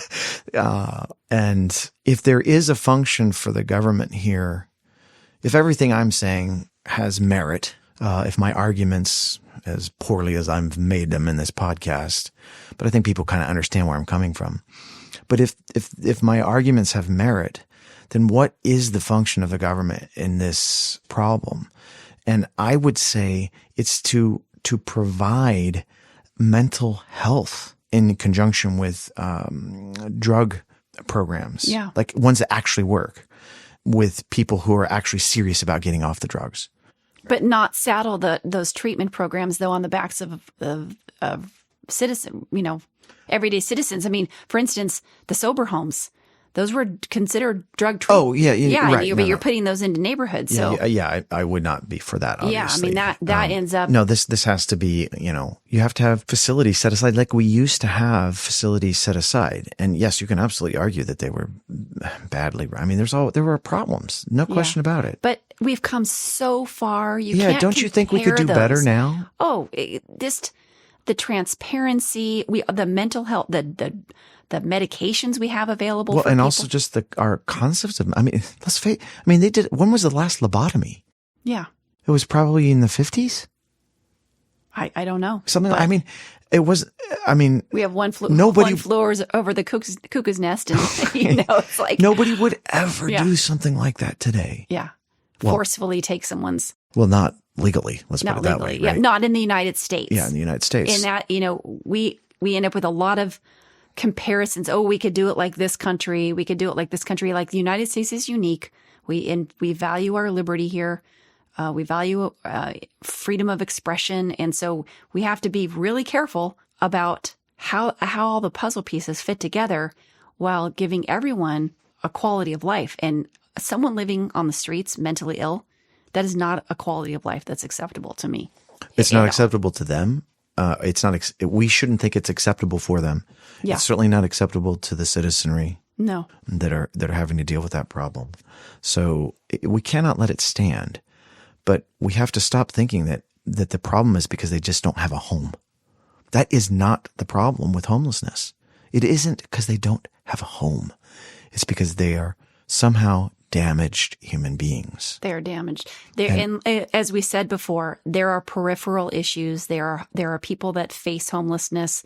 There are poverty level. We actually have a very high poverty here in the state of California. I mean, there's studies that children in poverty homes that are in the below the poverty level move all the time, more than once a year. Mm-hmm. Every time a child moves, then they have to reacclimate to maybe a new school district, a new atmosphere, and then that lowers their testing scores. So if you are in poverty, it's very difficult to pull yourself out of that cycle because you're moving all the time. Sure.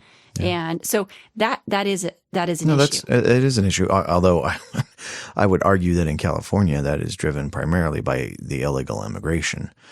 I'd be willing to bet that a huge portion of that population is exactly that. And if you didn't have that the problem would be vastly reduced, at least in this state. Well, yeah. I mean, we've got Hispanics make up 39% of the population in California, and they make up about 36% of the homeless population. Right, but I'm saying of this kind of this more poverty-driven kind of thing that you were describing. Yeah. Outside of just homelessness. Yeah. That's going to be a huge component of that is going to be because you show up here with nothing.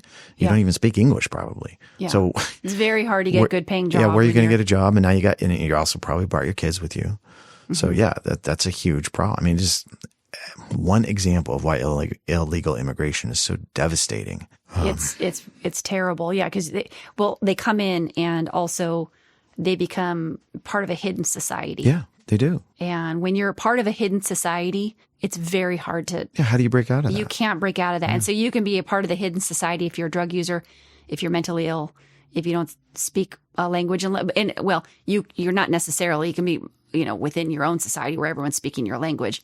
However, if you don't have money, you just sort of disappear. Mm-hmm. And you're part of the disappearing society. So that is a whole group. But as far as that's a harder issue to solve. But the issue of... Well, I think it's an easier. Well, no, I'm not talking about illegal immigration. Right. Okay. I'm talking about just the poverty level in general. Yeah.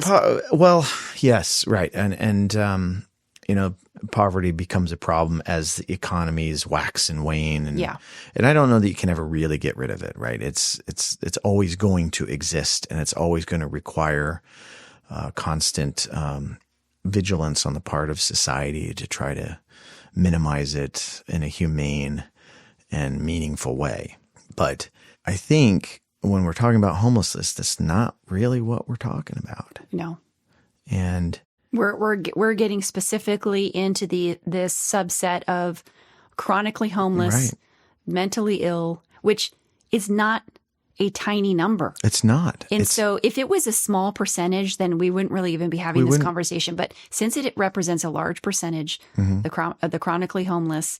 Well, listen, the mother who lost her job, and couldn't pay rent. Who is the one all the news people talk about. And right. She's the face. She's the face. And she's evicted, and she's got her two kids, and she's got nowhere to live now. She's not the one laying across the sidewalk blocking the door to Starbucks. No. Typically, it's white males, Hispanic white males, and above like 45, to be honest. Age-wise. Mm-hmm. Yeah.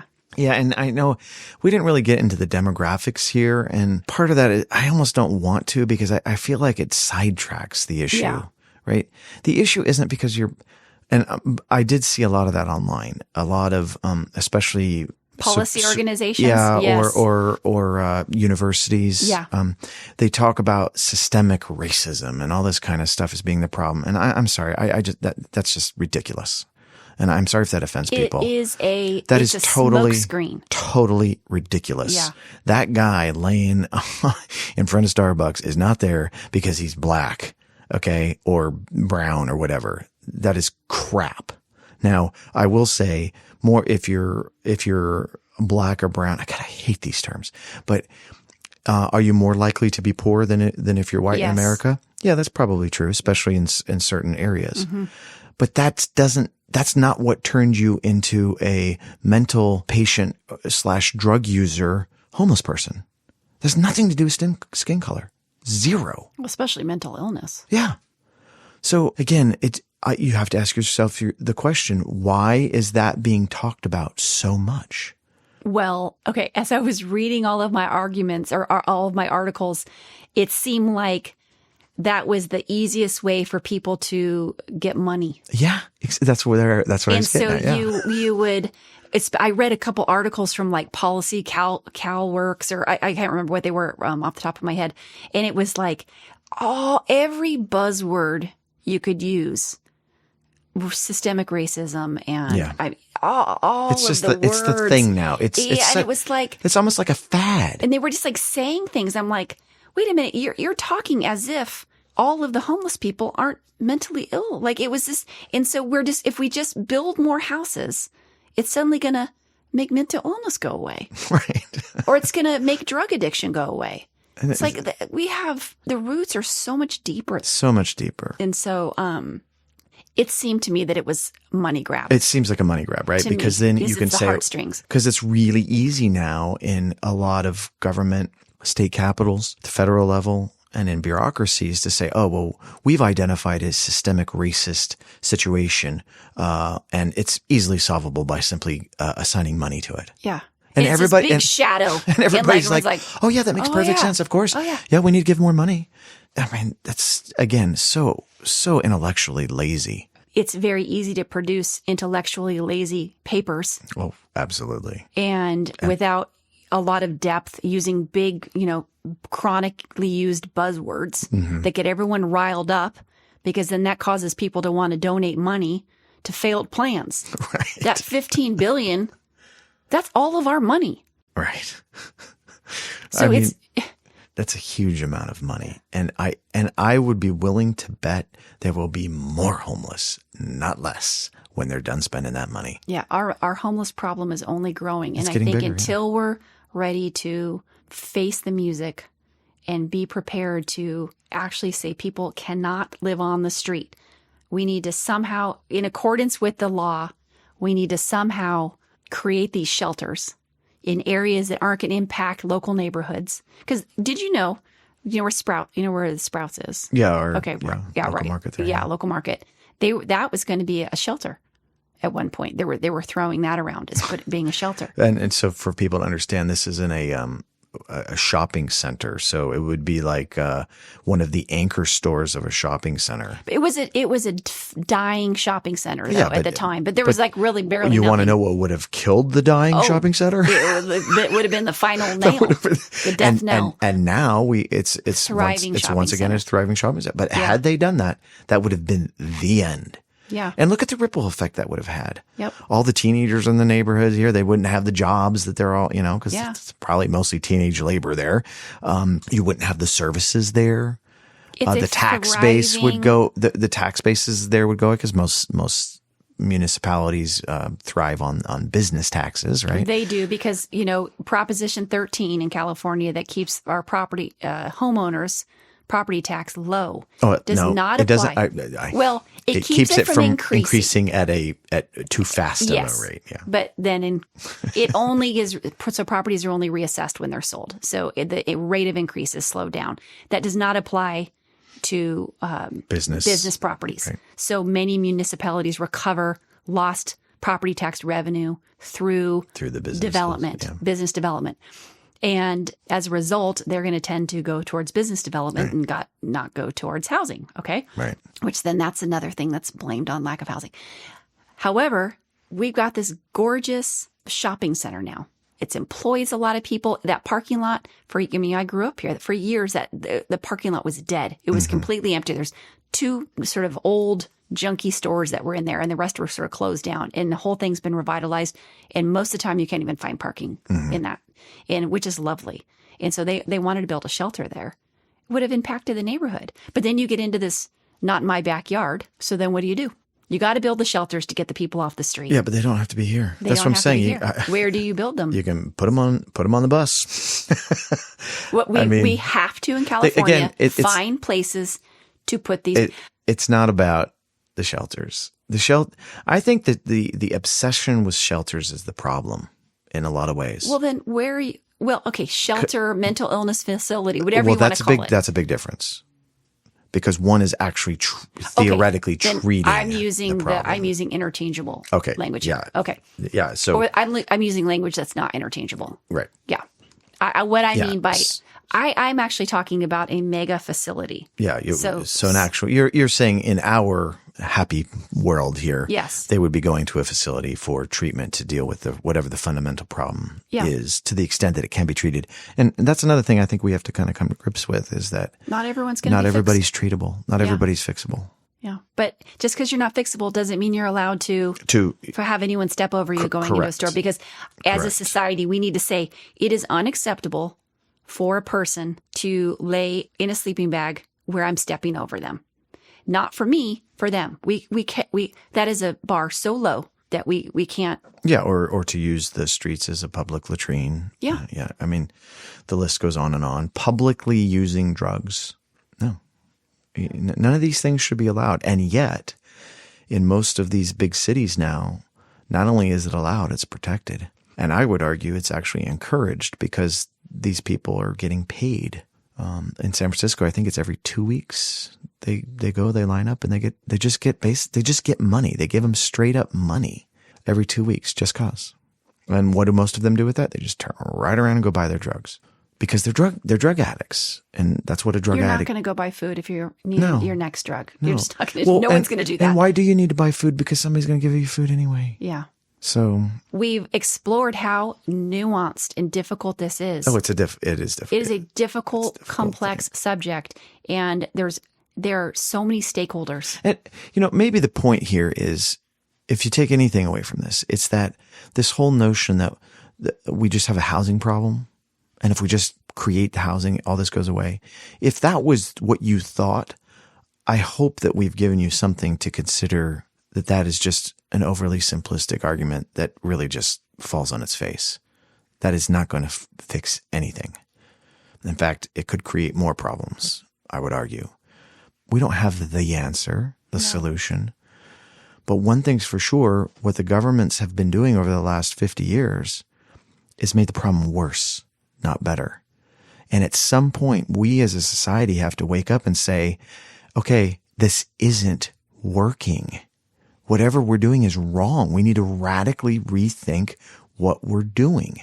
It appears, though, that the politicians do not have the courage to do that. Well, is it courage or is it corruption? Right? Again, that's true. Like the money, as we've established, especially in a state like California, the money train is massive. It's just unbelievable. So, I mean, let's be honest here. If they're going to create a huge development of permanent shelters, who's the developer? And who's he paying off at the state and local level to make sure he's the guy who gets that contract? Well, there's not only the developer, there's case managers or social workers. I mean, those are employees. I'm saying even to get to the point of development, right? There's a huge, and listen, people, if you don't think that goes on, then you need to wake up. Yeah. Because that's how it happens basically in every city, county, and state. That's the way it's done. All right. You got to pay off the right people to get the contracts, the big money. The big money does not come just because you had a pretty logo and you applied first. No. That's not how it works. No, they work very, very hard to get these contracts. Yeah. And they know the right people. And right. You know, there's no getting around that. There's always going to be a certain amount of endemic corruption, which is essentially what I'm describing. You can't eliminate it. You have to accept that it's there, at least you try to control it as much as you can. But when they've got $15 billion rolling around, it's like, where is that money going to go? There's a lot. And does anyone even know where it's going to go? And well, that's the fact of the matter is nobody just disappears. Yeah. That's how they get away with it. Right. Yeah. It's almost like the more money, the better it is. Yeah. As far as hiding what's happened. Yeah. How do you count $15 billion? Anyway, I don't want to belabor it anymore. Yeah. And we could, and we could belabor the subject and keep talking about it. Yeah. I think in conclusion, to the extent we can have a conclusion. Yeah. I mean, we're wrapping up today saying this is so difficult. And I encourage anyone who listens to this to think very deeply on this subject and understand that there's so much nuance. And if there's someone saying, we're going to give all this money to this group, or we need to do this, just think, gosh, is that going to help is that really going to help people? Is that, is that a best use of our money? Right. Yeah, exactly. And is the person who is homeless, is the reason he's homeless going to be resolved by doing this? Yeah. Really? Because that's what it comes down to. Yeah. Why are you homeless? If you're really making your decisions, voting or otherwise, because you care about the homeless, or you're wanting to solve the problem because it's affecting your life and your quality of life, you have to ask yourself the question, is what you're voting for, the people that are enacting the programs, are they actually solving the problem that's caused the person or persons to be homeless in the first place? And if you can't answer a yes to that, then you're probably just feeding the corrupt beast of government. Yeah. And you got to be honest with yourself about that. Got to be honest with yourself about that. You got to really, I think that's hard for a lot of people because they just want to live in that comfortable place of, oh, I care. And I know that this is at least doing something. Well, I mean, I'm going to say that most Americans, every person I know, they are caring people. Just because you don't want to give someone a meal doesn't not mean you don't want to. It doesn't mean you're uncaring. You're uncaring, or you don't want to solve homelessness. So yeah, there's generally people are kind, good people, and they want this to be a problem that's taken care of. But it doesn't mean that the solution that the politicians are giving us is actually. Yeah, because you actually want it to be taken care of. Yeah, you want it to be done. Yeah. Our kids can't go down to the beach and have to walk past a homeless line with people jeering at them, or with trash, or Well, no, what be happens worried, is your kids just lose the beach. That's what happens. or one part of the beach. Yeah, or that area. Yeah, it just and becomes unavailable to them. Yeah, that's like not acceptable. So that's all I'm gonna Okay. say. All right. Well, I think hopefully we've given you something to think about on that. Yes, there's a lot to think about. And if you found it to be maddening or provocative, or you disagree vehemently, that's okay. You know what? I'm happy for people to disagree, and you can get back to us in the various ways that we share to give us your input. And I'm happy to consider that. Yeah, I am too. And I don't want it to sound like we're. No, I love input on this. I'd like to continue this discussion. I want this problem to be solved for everybody. Well, and then part of me is I don't think it really can be solved. No, but I would like to say that, hey, let's talk about solutions to managing this properly. Yeah, but if we actually say, if all of our conversations just talk about management and with actually, let's try to make this go away, then we're actually not even ever going to get to the point of trying to solve it. Well, yes, but when I say management, I mean by reducing it. Reducing. It's in the same way that you can't really get rid of corruption completely, right? Yeah. You just try to keep it as minimized as possible. I think that's really what homelessness is. There's always going to be some amount of it, but clearly we're exceeded. Yes, we have just blown through whatever historical precedent we used to have in America anyway for it. Okay, well, that's it for that topic. Why don't we move on to something with a little levity? With a little levity. I have really a funny thing to ask you about. Okay. Have you ever heard, or did you know, that the Oxford Dictionary 2022 word of the year is, well, it's a phrase actually. It's called Goblin Mode.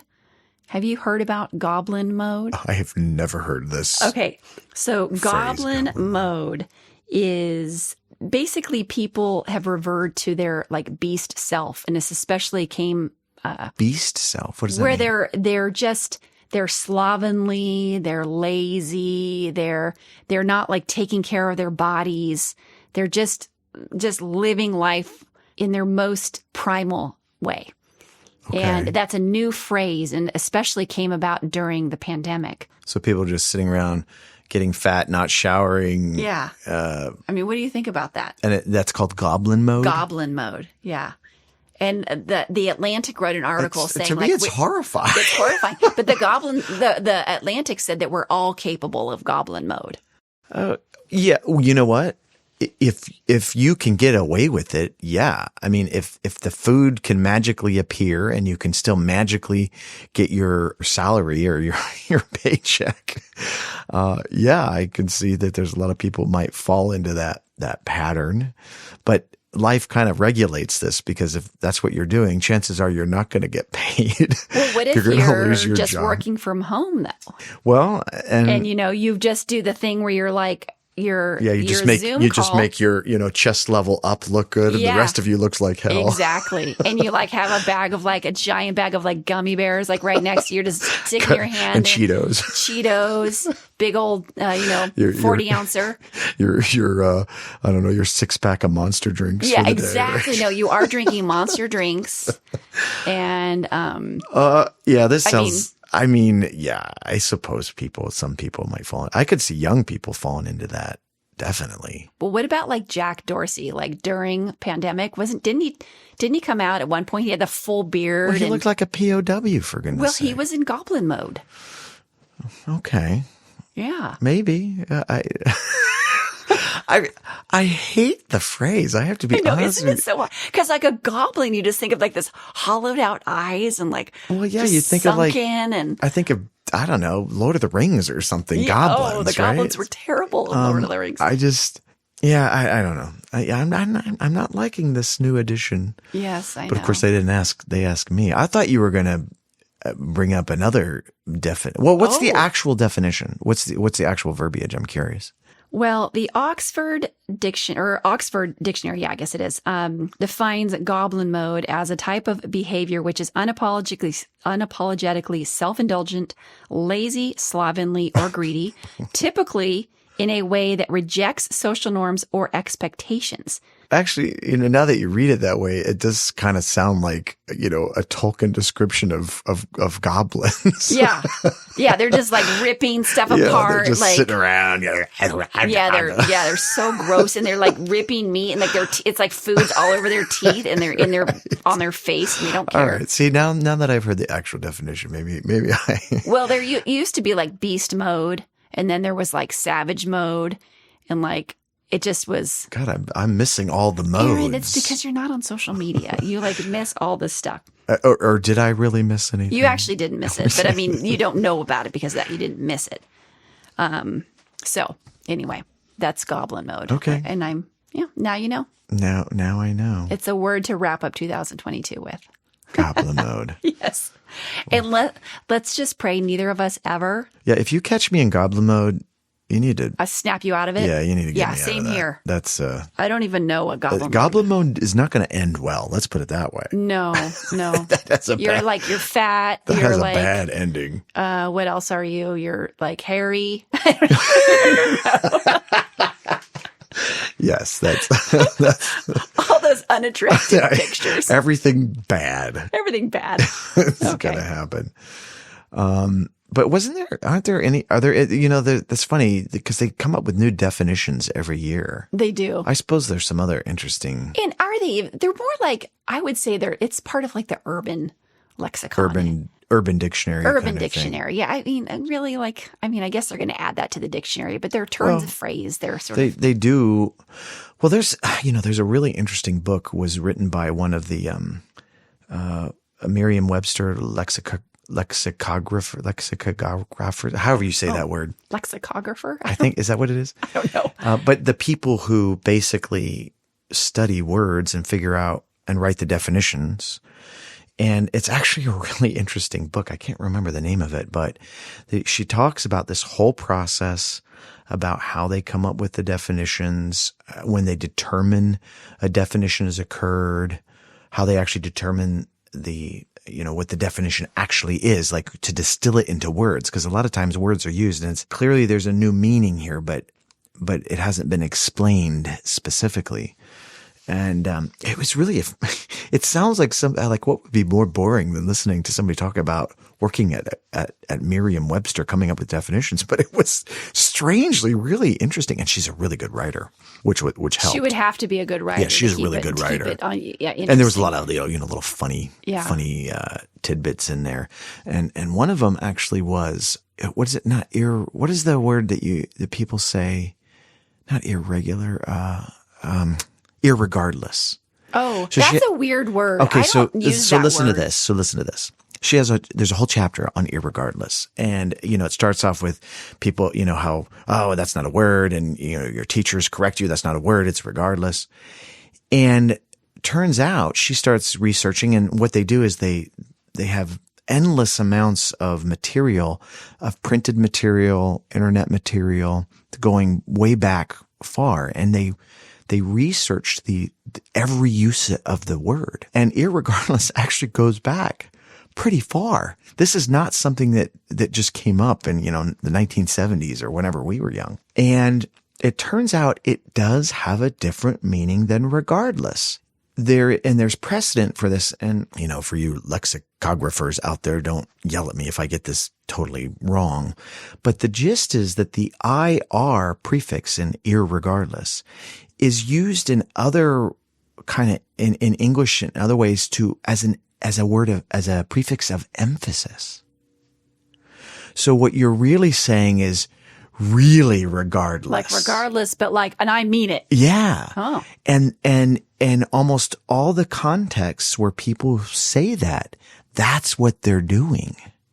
And in that sense, it's absolutely a real word. Okay, I never knew that until today, and I was always annoyed by that And they word. ended up putting it, I'm pretty sure they ended up putting it in the dictionary because it's actually a word that does have a separate meaning, and it's been used. God, I want to say they found cases in the 1800s, at least, maybe even before that. So emphasizing regardless. Yeah. Huh. Another word, since we're talking about words, and then we'll wrap this up, that a friend and I noticed being used, and I can't remember. It's when we were back in MOPS. And someone used MOPS. it. What's MOPS is Mothers of Preschoolers. So when both of our kids were young, it's a program, and Right. you go All to the church. preschool moms hang out. Yeah, exactly. You like have a speaker, and one of the speakers used this word, and we were both like, she's very much into the English language, and we both were like, oh, that's not a word. And she said it a couple times. Oh, so you hadn't heard the word before? No, I knew it wasn't. I was like, that's not a word. Oh, okay. And she used it a couple times, and then afterwards, my friend's like, did you hear her use that word? We were so annoyed. And the word is comfortability. Comfort. Well, it's pronounced comfortability. And we're like, is it so like comfortability? Comfortable? Yes. Itty? Yes. And then it started cropping up in different places. Instead of saying, oh, that affected my level of comfort. Oh, it's my comfortability? My comforter. My comforter. Oh, so you're actually transposing the letters from comfort to comforter. The comfortability. And then adding the ability on yes. the end. Oh, it's interesting. It's so strange. That's kind of like the ask. Oh, where yeah. you're transposing the letters. Yeah. And so I don't know. It's so like this is a word now? I looked it up. And so, because my friend, she would send me videos like, oh my gosh, look at this person who's a major person using, they just say comfortability. Comfortability. What on earth? And then like, I think I was at church one time years ago and the pastor said comfortability. I'm like, this is hilarious. I Googled it. It's kind of a word, but it's not really a word. So it's one of these words in transition. That's probably exactly could become one. That's one of the things they talk about in this book I was referring to. Like words will come in and then sometimes they'll relatively quickly die out. And so they don't really become words in the language. But sometimes they come in and then they just stay. And then they become words essentially. And I think this word would be, if it was going to be spelled, it would be spelled comfortability. Right. Comfort. Right. And then ability. Except the people pronounce it say comfortability. Yeah. My comfortability. Well, that's because we say comfortable. And it's actually comfortable. Yeah. But people say comfortable. Yeah. So that's the precedent that's already set. But it's just... And God, imagine... But now I can't unhear it. Imagine trying to learn English, though. I know. Like, right? And you see this word comfortable. Yeah. But everybody says comfortable. And you're like, how do you get comfortable out of that, really? Seriously? It's a mess. It's a mess. It is a mess. Yeah. I could go on and on. I'm constantly fascinated. But that's a funny one because... It started to just come. Now you're going to hear people say it and you're going to be like, why don't you just say my level of comfort? Well, this is that whole thing where English, right, because of its kind of hodgepodge origins, a mixture of all these various languages, and French and Germanic and Norse and all that. We have a lot of different prefixes and suffixes that we can use and we just tack them on.